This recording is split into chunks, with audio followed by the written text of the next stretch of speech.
Hi everyone. तो देखो यार, आप लोगों का बहुत ज्यादा ही एसएमएस आ रहा था कि भैया हम लोग जो है क्लास 9 से 10th में तो आ गए, है ना। क्लास 9 का भी एग्जाम हो गए, अब हम लोग जो है 10th में आ गए।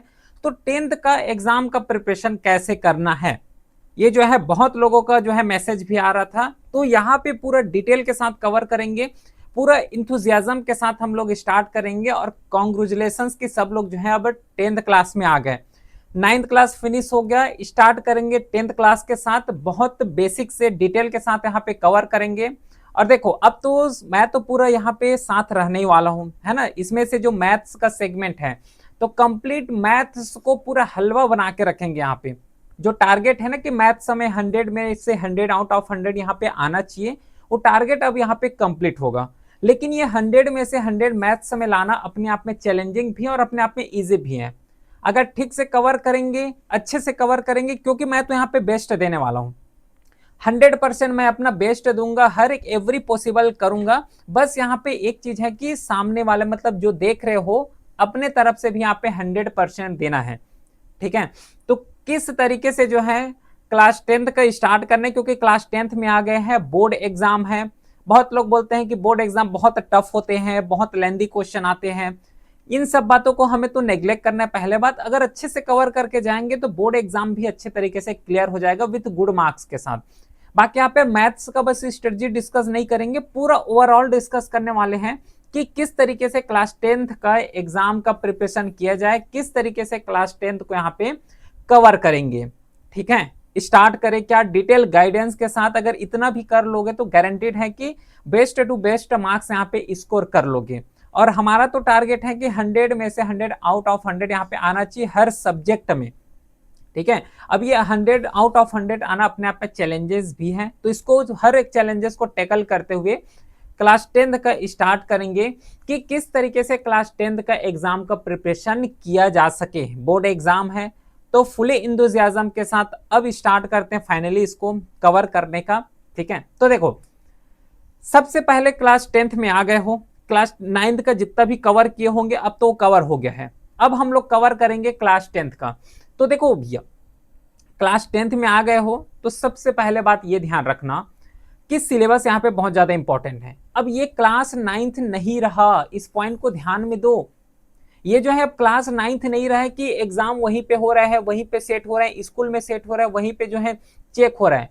ये अब ऐसा एग्जाम नहीं है, ये एग्जाम है क्लास 10th का, बोर्ड एग्जाम है। और बोर्ड एग्जाम को बोर्ड एग्जाम के जरिए से ही टैकल करना पड़ता है। ये जो टारगेट है ना कि 100 आउट ऑफ 100 आना है, ये ऐसे नहीं आता। इसके लिए बहुत ज्यादा पढ़ाई चाहिए, बहुत ज्यादा यहाँ पे कवर करना पड़ेगा, अच्छे तरीके से कवर करना पड़ेगा, तब कहीं जाके जो है 100 आउट ऑफ 100 आता है।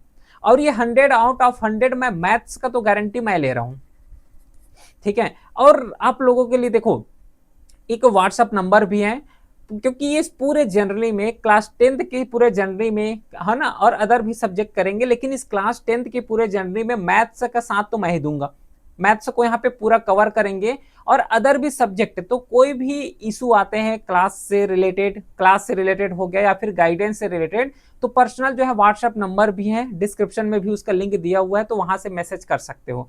पूरे थ्रू आउट ईयर मैसेज कर सकते हो, कोई दिक्कत यहाँ पे नहीं होने वाला है। अगर कोई प्रॉब्लम आ रहे हैं ड्यूरिंग एग्जाम, ड्यूरिंग क्लासेस, तो उसको हम लोग वहां पे सॉर्ट आउट करेंगे। तो मैथ्स का साथ मैं दूंगा, बाकी अदर टीचर भी आएंगे जो कि अदर सब्जेक्ट को भी यहाँ पे कवर करने वाले हैं। तो सबसे पहले हमें यहाँ पे क्या काम करना है, सिलेबस को अंडरस्टैंड करना है कि एक्चुअल में है क्या सिलेबस। ठीक है। क्योंकि जब तक सिलेबस को नहीं पता करोगे तब तक रैंडमली हम लोग कुछ भी पढ़ना स्टार्ट करते हैं। और वही बताया कि क्लास 10th का एग्जाम है और 9th 11th का एग्जाम नहीं है। अब ये जो चेक भी होंगे तो अदर स्कूल में जाके चेक होंगे, प्लस एग्जामिनर सेट जो क्वेश्चन पेपर करेंगे वो भी अलग जो एग्जामिनर है ना, वो यहाँ पे सेट करने वाले हैं। तो सबसे पहले सिलेबस को अंडरस्टैंड करना है कि एक्चुअली में सिलेबस बोलना क्या चाह रहे हैं, सिलेबस दिए क्या है। अगर ये समझ आ गया तो ऑटोमेटिकली आधा काम यहीं पे हो जाएगा। क्योंकि जब तक सिलेबस नहीं पता हुआ होता है तब तक रैंडमली कुछ भी चीज हम लोग कवर करते हैं, पता चल रहा है कि बाद में कि ये तो एग्जाम में पूछेगा नहीं, तो देखो टाइम वेस्ट हुआ। तो सबसे पहले हमें काम यही करना है कि जो सिलेबस है, इस सिलेबस को कवर करना है। इतना काम सबसे पहले कर लिए। अब ये काम करने के बाद जो सिंपल डेली जो स्टडी प्लान है ये हमें बनाना है। और जितना भी यहाँ पे डिस्ट्रैक्शन होते हैं ना, डिस्ट्रैक्शंस को आप थोड़ा सा कम करते हुए जाना। बात समझ आ रहा है? जितना भी डिस्ट्रैक्शंस हो रहे हैं, अब इसको डिस्ट्रैक्शंस को कम करने का सिंपल सा मैं एग्जांपल यहाँ पे दे रहा हूँ, सिंपल सा ट्रिक अपनाना है इसको डिस्ट्रैक्शंस को हैंडल करने का। ये कौन सा ट्रिक है? सबसे पहले मोबाइल को बगल में रख दो। अब ये सब बोलेंगे लेकिन मैं नहीं बोलूंगा। देखो, आखिर जो क्लास अटेंड करोगे मोबाइल से अटेंड करोगे, और यही मोबाइल भी एक डिस्ट्रैक्शन का सबसे बड़ा कारण ये है। तो डिस्ट्रैक्शंस को कम करने का सबसे सिंपलेस्ट वे है कि स्विच ऑफ नहीं करना है ना। स्विच ऑफ नहीं करना है, ये नहीं बोल रहा हूं कि मैं स्विच ऑफ करके रख दो। डेली टारगेट सेट करो, डेली टारगेट यहां पे सेट करो, यही सबसे ज्यादा यूजफुल होगा। जैसे ही नाइट में सोने जाओ तो सोने जाने से पहले नेक्स्ट डे का हम लोगों को क्या क्या प्रिपेयर करना है उस हिसाब से जो है डेली टारगेट यहाँ पे सेट करो। क्योंकि जब तक डेली टारगेट सेट नहीं करोगे तब तक रैंडमली हम लोग कुछ भी पढ़ने लग जाती है। प्रैक्टिकली एक्सपीरियंस यहाँ पे बता रहा हूँ। अगर इस तरीके से डेली टारगेट सेट करके अगर कवर करोगे तो चांसेस ज्यादा है कि डिस्ट्रैक्शंस नहीं होगा। डिस्ट्रैक्शंस हो क्यों रहा है? क्योंकि हमारा दिन का टारगेट सेट नहीं है। डिस्ट्रैक्शन इसीलिए हो रहा है क्योंकि हमें इस पर्टिकुलर दिन में, पर्टिकुलर उस डे में हमें क्या क्या करना है हमें वो नहीं पता है। अगर वही पता होगा, डेली टारगेट अगर पहले से सेट होंगे तो हमें डिस्ट्रैक्शंस यहाँ पे नहीं होंगे। ठीक है, तो डिस्ट्रैक्शंस को अगर टैकल करना है, डिस्ट्रैक्शन से बचना है, तो ये जो डेली टारगेट है इसको सेट करना हमारे लिए जरूरी है। ये मैंडेटरी है, डेली टारगेट यहाँ पे सेट होना ही होना है। ठीक है, अब ये जो स्टडी प्लान सिंपली करने का यहाँ पे मतलब वही है कि पहला समझ आ गया डेली प्लान। अब देखो, स्कूल का टाइमिंग यहाँ पे हर का जो है डिफरेंट हो सकते हैं, नो डाउट। ठीक है, तो सबसे पहले काम ये करना कि मॉर्निंग में एक सेट लगाना। मॉर्निंग में कोई सब्जेक्ट उठा लिए, फिर उसके बाद जैसे ही क्लास में टाइम मिल गया तो लिखने का काम जो है क्लास में कर सकते हो। ये मैनेजमेंट है। एक टर्म आता है जिसे बोले जाते हैं टाइम मैनेजमेंट। ये पूरा शेड्यूल बता रहा हूँ, इसके बाद कोई और वीडियो देखने की जरूरत भी नहीं होने वाला है, पूरा डिटेल के साथ होगा कि एक सिस्टम होता है टाइम मैनेजमेंट। कैसे टाइम मैनेजमेंट कर सकते हो अपना? सबसे पहले काम क्या करोगे कि मॉर्निंग में उठोगे। मॉर्निंग में उठने के बाद जो टफ सब्जेक्ट लगता है उसको सबसे पहले कवर कर लेना। जो टफ सब्जेक्ट है इसको जो है मॉर्निंग में ही कवर कर लेना, इससे ज्यादा बेस्ट हो जाएगा क्योंकि माइंड भी फ्रेश रहते हैं। ये हो गया। जितना भी लिखने वाला काम होता है, तो स्कूल जब जाते हो तो स्कूल जाने से कुछ पीरियड हो गया या फिर कोई टाइम हो गया जो कि बहुत ज्यादा खाली रहते हैं, तो वहां पे उसको कवर कर सकते हो। ठीक है, जो लिखने का काम जो होता है, जो राइटिंग काम है, इसको स्कूल में कर सकते हो। इसमें कोई दिमाग लगाने की भी जरूरत नहीं होता है, तो स्कूल में लिखने का काम कर लो। फिर स्कूल से आने के बाद क्या करो कि कुछ जो सब्जेक्ट हो गया, कोई भी सब्जेक्ट उठा सकते हो तो उसको पढ़ना स्टार्ट करो। तो इस तरीके से एक डेली शेड्यूल कवर किया करो। और ये जो स्टडी प्लान जो सिंपलेस्ट बनाना है ना, वो इसी तरीके से अच्छे तरीके से आसानी से इसको बना सकते हैं। ठीक है, फिर नेक्स्ट जो डाउट आता है कि जो एनसीईआरटी है, क्योंकि क्लास 10th में आए हो तो क्लास 10th में कई इंपॉर्टेंट बुक्स होते हैं और सब्जेक्ट वाइज इंपॉर्टेंट बुक्स जो है अलग अलग होते हैं। ठीक है, जैसे कि मैं मैथ्स का बताऊं तो मैथ्स में एक तो एनसीईआरटी है ही है। तो एनसीईआरटी के बाद जैसे कि जो है आर डी शर्मा का बुक आता है। ठीक है, फिर और डिफरेंट जैसे कि एग्जाम्पलर हो गया, एग्जाम्पलर भी यहाँ पे आते हैं। तो हमें सब सब्जेक्ट को कवर करना है, लेकिन एनसीईआरटी में हमें फोकस रखना है। एनसीईआरटी चाहे मैथ्स का हो, चाहे एसएसटी का हो, चाहे इंग्लिश का हो, है ना, चाहे साइंस का हो, सबसे पहले जो फोकस रखना है वो एनसीईआरटी में फोकस रखना है। जैसे ही एनसीईआरटी खत्म हो जाए, इन हो जाए, तो एक्स्ट्रा अगर प्रैक्टिस करना है तो प्रैक्टिस के लिए जो है अदर जितना भी सब्जेक्ट हो गया उसके रेस्पेक्ट में जाएंगे। मैथ्स को कैसे प्रिपेयर कर सकते हो इसके लिए एक अलग से वीडियो मैं बनाऊंगा। ठीक है, अलग से वीडियो लाएंगे, लेकिन ध्यान रखना एनसीईआरटी को फर्स्ट प्रायोरिटी रखना। इसके बाद जैसे ही एक बार एनसीईआरटी कंप्लीट हो जाते हैं तो जितना भी अदर बुक होते हैं, जैसे कि मैथ्स के लिए आर डी शर्मा हो गया, है ना, फिर आर एस अग्रवाल हो गया, तो उसको कवर कर सकते हो। लेकिन इसको अदर जो सब्जेक्ट है मैथ्स का, जैसे कि अदर जो बुक है उसको कवर करने से पहले एनसीईआरटी को कवर करना। अभी जिस तरीके से जो है 2026 में एग्जाम में क्वेश्चन पूछे जा रहे हैं, उस हिसाब से जो है एनसीईआरटी ऐसा लग रहा है कि सफिशिएंट ना हो, ऐसा है ना। लेकिन कई हद तक अगर मार्क्स स्कोर करना है, 100 आउट ऑफ 100 लाना है, तो एनसीईआरटी यहाँ पे सफिशिएंट नहीं हो रहा है। ये मैं स्ट्रांगली बोल रहा हूँ, क्लियर बोल रहा हूँ कि जिस तरीके से 2026 में एग्जाम में हुआ है उसमें क्वेश्चन पूछे गए हैं, तो एनसीईआरटी ऐसा लगता है कि सफिशिएंट नहीं है, उसके लिए कुछ एक्स्ट्रा करना पड़ेगा। और 100 आउट ऑफ 100 लाना है तो उसके लिए एक्स्ट्रा कवर करना ही पड़ेगा। फिर नेक्स्ट जो इंपॉर्टेंट पॉइंट है ये समझ आ रहा है, पूरा डिटेल के साथ कवर कर रहे हैं। तो नेक्स्ट जो शॉर्ट नोट्स हैं ये हमें बनाना है। अब ये जो नोट्स हैं ये सब्जेक्ट वाइज बनाओगे। जैसे कि मैथ्स का अगर मैं बताऊं तो मैथ्स में अगर नोट्स बनाओगे तो जो फॉर्मूला है, फॉर्मूला का ज्यादा नोट्स बनाना है, क्योंकि अल्टीमेटली मैथ्स पूरा ऑल अबाउट प्रैक्टिस का होता है। जितना ज्यादा डिफरेंट डिफरेंट टाइप का, जितना डिफरेंट डिफरेंट सेट यहाँ पे प्रैक्टिस करोगे उतना ज्यादा यहाँ पे सफिशियंट होता है फॉर स्पेशली मैथ्स।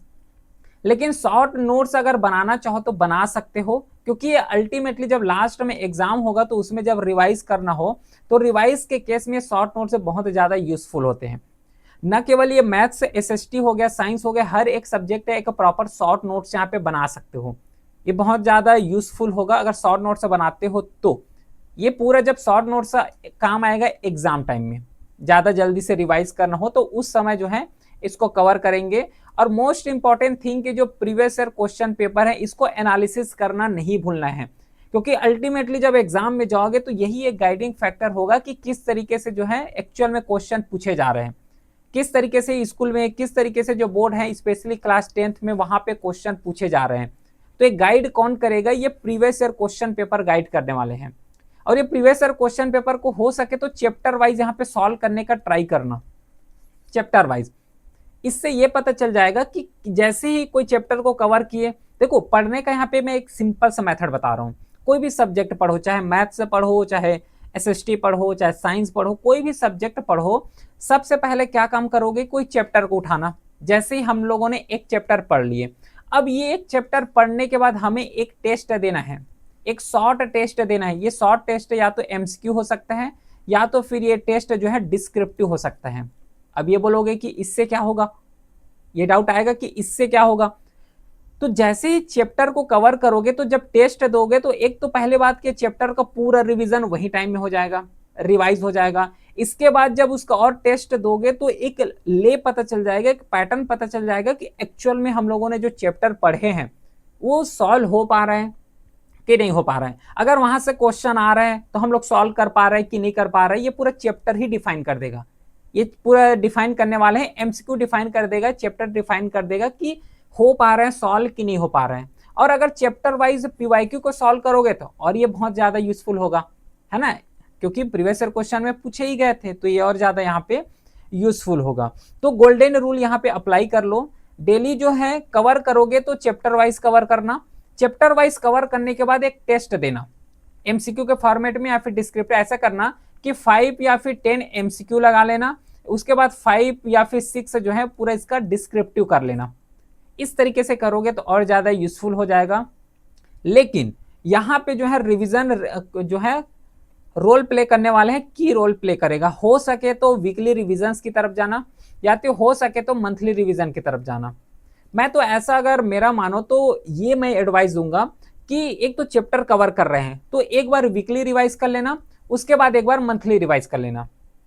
इससे बहुत ज्यादा आसानी हो जाएगा, क्योंकि अल्टीमेटली एग्जाम में जब बैठोगे तो वहां पे प्रेशर बहुत ज्यादा होते हैं। अब ये प्रेशर को हैंडल करना है, तो प्रेशर को हैंडल करने के लिए क्या करना पड़ेगा? जो हमारे माइंड में है वही तो वहां पे लिखोगे, ठीक है। और अगर माइंड में नहीं आ पाए तो प्रेशर और बढ़ जाएगा। तो प्रेशर को कम करने के लिए सिंपल सा बेस्ट तरीका है कि जितना ज्यादा रिवाइज करोगे उतना ज्यादा जो है माइंड में आएगा, और माइंड में आएगा तो अच्छे तरीके से लिखोगे, और अच्छे तरीके से जब लिखोगे तो प्रेशर उतना ज्यादा नहीं होने वाला है। तो वीकली रिवीजन करना, और वीकली के बाद यहाँ पे हमें मंथली रिविजन्स की तरफ फोकस करना है। और जब भी कोई भी टॉपिक पढ़ो तो उसमें जो है हमें फैक्ट्स में तो ध्यान देना ही देना है, उसके साथ कॉन्सेप्चुअल में ध्यान देना है। कॉन्सेप्चुअल क्लैरिटी बहुत ज्यादा डिमांडिंग है, क्योंकि अल्टीमेटली जैसे अभी जो है 2026 का एग्जाम हुआ है सीबीएसई का, है ना, या फिर 2026 का एग्जाम जैसे कि कंडक्ट हो रहे हैं, तो यहाँ पे जो क्वेश्चन आ रहे हैं उसमें कॉन्सेप्चुअल डिमांड है, फैक्चुअल डिमांड अभी नहीं है। एट प्रेजेंट जो है फैक्चुअल डिमांड नहीं पूछे जा रहे हैं। मोस्टली जो क्वेश्चन आ रहे हैं वो पूरा कॉन्सेप्चुअल डिमांड आ रहे हैं। तो हमें क्या स्ट्रेटजी अपनाना चाहिए? यहाँ पे हमें दोनों को कवर करना है। इस साल जैसे कि कॉन्सेप्चुअल क्वेश्चन आ गए तो क्या पता कि नेक्स्ट ईयर फैक्चुअल भी क्वेश्चन पूछ दिए जाए। तो हमें जो कवर करना है वो फैक्चुअल भी कवर करना है और फैक्चुअल के साथ हमें कॉन्सेप्चुअल भी कवर करना है। तो दोनों को एक साथ लेके जाना है, जिससे जो है टाइम मैनेजमेंट भी हो जाए और जो एक रिस्क है वो भी ना बना रहे। तो फैक्चुअल भी कवर करेंगे और कॉन्सेप्चुअल भी कवर करेंगे। अब ये कवर कैसे करेंगे, हमारा जिम्मेदारी। ठीक है, हम लोग पूरा यहाँ पे सिलेबस को डन कराएंगे, एक्सरसाइज भी कवर कराएंगे, मोस्ट एक्सपेक्टेड क्वेश्चंस भी कवर करेंगे पूरा, क्योंकि ये पूरा जो जनरली है पूरा 1 ईयर का जनरली है, साथ ही रहने वाले हैं।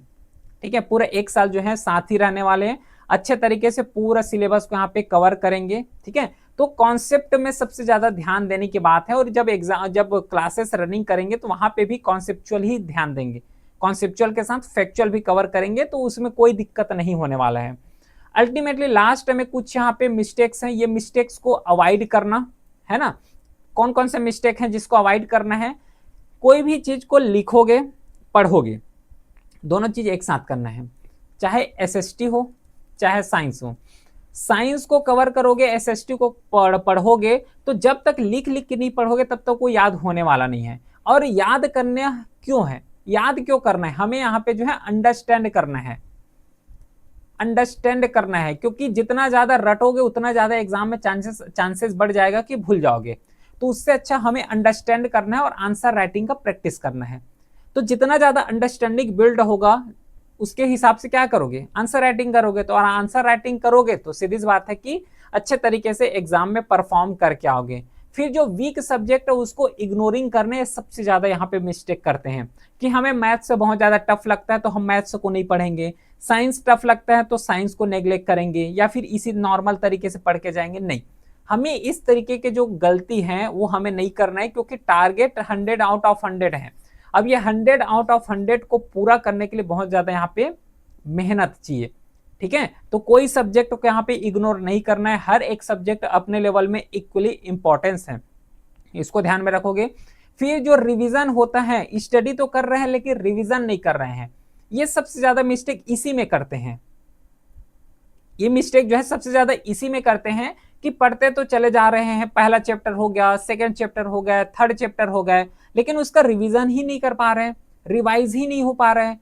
तो एग्जाम में जाके लिखोगे क्या, जब तक कुछ पता ना हो तो एग्जाम में हम लोग लिखेंगे क्या। तो इसके लिए बेस्ट तरीका है कि जो चैप्टर वाइज बताया हो उसी मेथड को फॉलो करना, अच्छे तरीके से हो जाएगा। और ये चीज पहले ही बता चुका हूं कि मोबाइल फोन्स का जो है थोड़ा जो डिस्ट्रैक्शन होता है, क्योंकि सबसे ज्यादा यही है, तो इसको थोड़ा सा यहाँ पे कंट्रोल करके रखना है। ठीक है, तो ये तो रहा फाइनली कुछ इंपॉर्टेंट चीज बताए हैं। लास्ट में जाते जाते वीडियो को इंड करते करते गोल्डन रूल ये रहा, ये गोल्डन रूल है, क्लास में टॉप करना है, 100 आउट ऑफ 100 लाना है, तो यही गोल्डन रूल है, इसी को अप्लाई कर लेना। Study practice revise test, study practice revise test.